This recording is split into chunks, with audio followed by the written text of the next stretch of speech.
Hi, and welcome to another episode of Just My Thoughts. Today, I want to talk about self-esteem, just what it is, signs of healthy self-esteem versus low self-esteem, and kind of how we can strengthen and grow our self-esteem, and a little bit about the difference between self-esteem and confidence. Welcome to my audio diary where I talk about my thoughts. Join me, Catherine, as I navigate thoughts about life and relationships, dating and God, mental health struggles and motherhood, and all things feminine energy. I firmly believe that those of us that are on this self-help journey are just desperate for wisdom, guidance, direction, just any answers. So I'm happy to share any wisdom that I find along the way, but I'm just more happy that you're here and that we're doing this together. So let's get started. So what if the way that you see yourself isn't actually the truth, but just a story that you've been telling yourself for years? This self-fulfilling prophecy of like, this is who you are. You believe people tell you that you are, or what you believe that other people think that you are.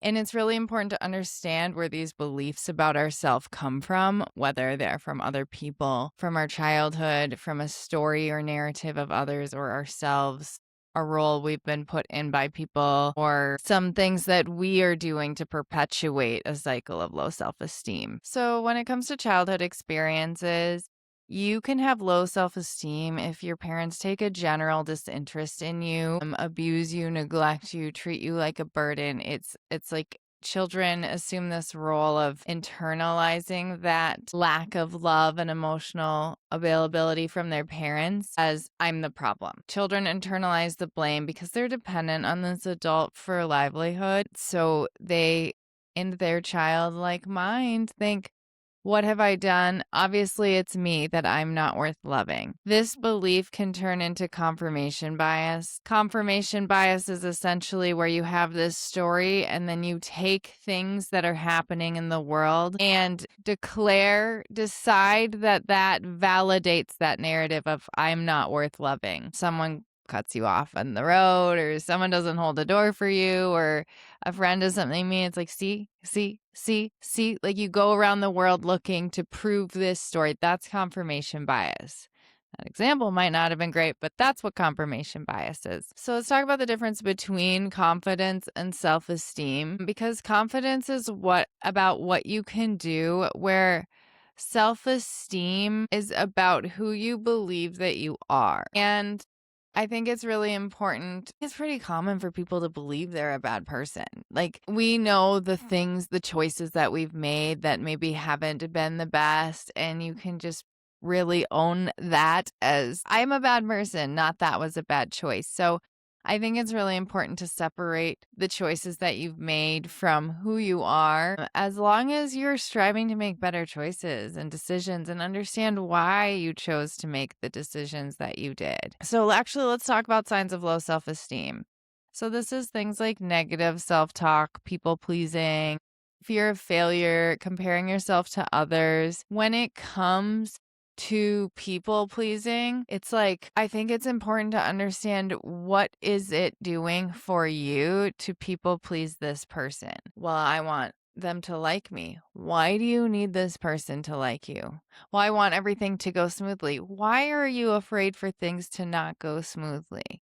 Why do you need approval? Why do you need for people to like you? Those kind of things. And yeah, we want to belong and connect, and some people get along with other people, and that's fine.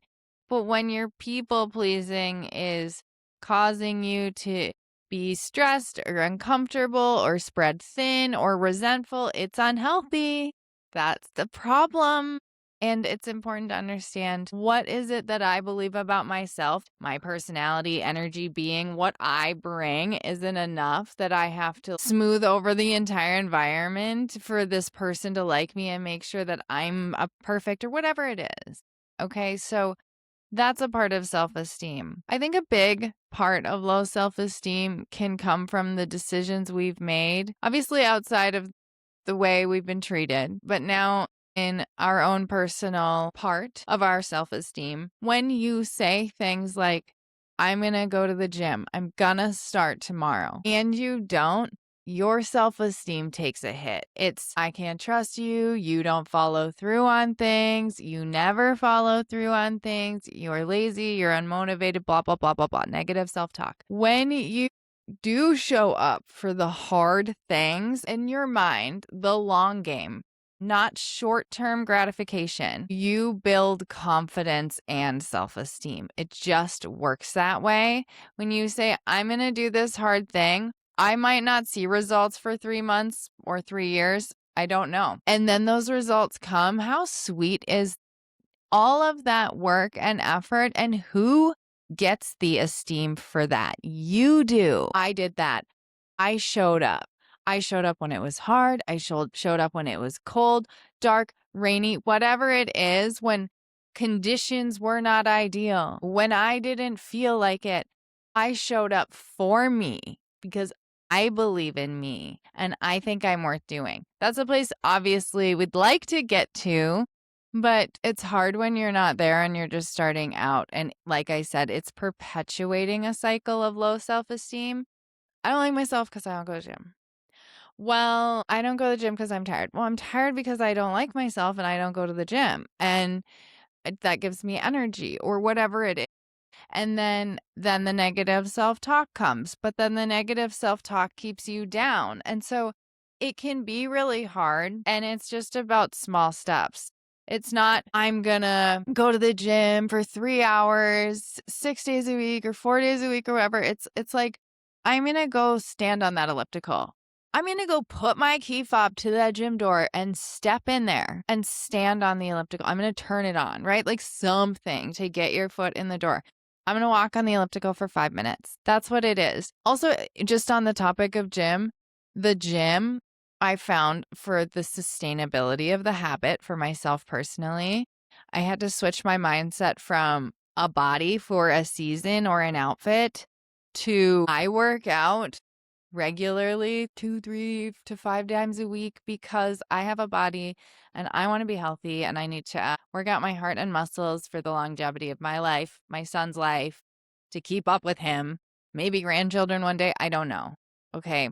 It's not about your body and how you can make it look by summer. It's about I go to the gym 3 times a week for the rest of my life because I can and I have to and I have a body and I don't want all these diseases. Following through, it is really, really, really important for your self-esteem. So let's talk about what healthy self-esteem looks like. Signs of healthy self-esteem is the ability to set boundaries. It's accepting mistakes and not needing that constant validation. You have this internal strength and internal validation that it doesn't have to come from the external. This instability of being by yourself, who am I without someone else around? Like, you're going to be with yourself for the rest of your life. Learn to love yourself. It's really important that you learn to love yourself all day, every day for the rest of your life. No ifs, ands, or buts are going to be around you. So you figure out a way to love yourself.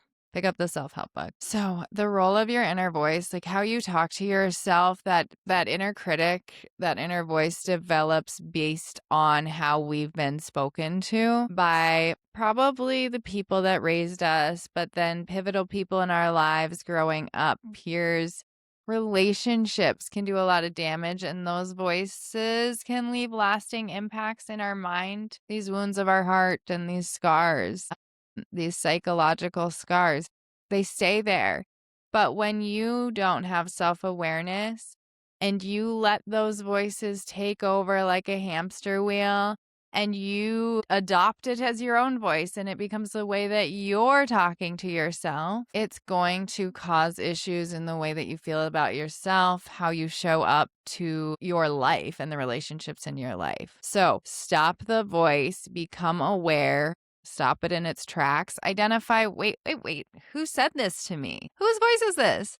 Who voice speaks to me this way or puts messaging like this into my brain and belief system? Identify who it is and understand that that's not your voice. In fact, which I do this, I have a really hard time sometimes coming up with the good voice, the positive voice that's the counter. to that negative self-talk. And that counter, that truth, that higher self-esteem, it can be hard to find, but I think that's why it's important to utilize your tools. Therapy, but what I was getting at is God. He will tell you what you're worth. He will tell you what you're worth and who you are. If you're not sure who you are, or if you're worth anything or worth loving, he'll let you know. Okay, so that's one tool. It's time to rewrite your narrative. And this, you can be whoever you want to be. You get to decide. That's just how it works. You get to wake up and decide, this is how I want to be. I want to show up this way. I want to present myself this way. Yeah, it's going to be hard. Yeah, I'm going to have to work for it. I'm going to have to let go this version of myself that other people believe that I am, or that I believe that I am. But I can do this. So I think it's important to connect your self-esteem to your purpose and identity. And if you are sitting here like, I don't have a purpose, that could be a part of the problem. There is this crisis of purpose for people. And if you don't feel like you are needed or valuable in a way, it affects you. So serving, honestly, like we think of serving as giving to others, but it does something for us. Because as human beings, we're not meant to just be selfish and serving ourselves. We feel better when we give because we have purpose, because we're contributing. We're meant to be valuable parts of our community and our relationships and our world. That's what I have for today. I hope this helps. Don't ever give up on who you are, your self-esteem, and your confidence. I hope these tools work for you, just changing that inner voice, picking up a self-help book, leaning into God and prayer. He will help you, and maybe finding a therapist. I might have said that 2 or 3 times. Thank you again. If this resonated with you, please like and follow. If you have any questions or things that you'd like to hear me talk on, please leave a comment below. Bye, you guys.